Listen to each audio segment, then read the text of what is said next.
Alola, c'est une expérience d'échange entre enfants, des réfugiés et aussi des enfants, on va dire, locaux de 7 à 12 ans, qui a un âge où on peut commencer à lire une langue au moins. C'est pas trop petit, plus petit ça ne marche pas, on a essayé. Et donc Alola, c'est une boîte aujourd'hui d'outils. C'est aussi une plateforme open source de ces outils qu'on va essayer de développer et de donner à tous grâce à des téléchargements PDF de ces outils. Et c'est aussi du coup cette communauté qu'on veut faire grandir parce que c'est autour d'enfants, d'associations. Il y a beaucoup de gens qui sont déjà mobilisés, mais il y a peu de connexions ou pas assez en fait.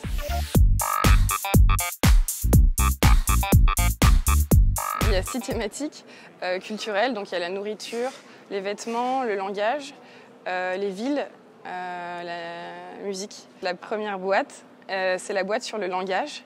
Donc il y a une série, c'est une boîte qui va permettre de mener des workshops pendant 1h30.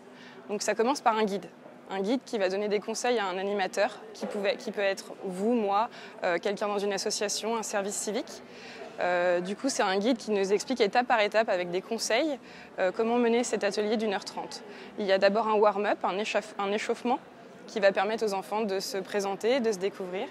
Il y a ensuite un autonomous object, un objet autonome qu'on va poser sur les tables et qui vont permettre aux enfants de jouer sans bruit, sans adultes.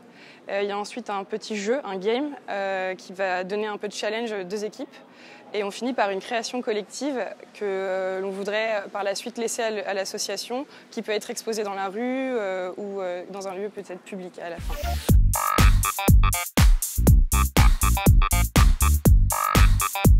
Le gros challenge en fait, d'Alola et le plus gros problème qu'on a eu, c'est le langage, en fait, d'échanger.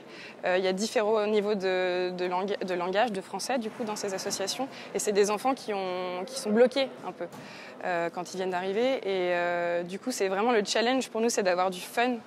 On n'est pas là pour leur apprendre le français, on est là pour qu'ils s'amusent entre eux, parce qu'ils connaissent tous plein de langues, ils ont plein de cultures différentes. Donc c'est 1h30 de fun. C'est pas de l'apprentissage, c'est vraiment du fun.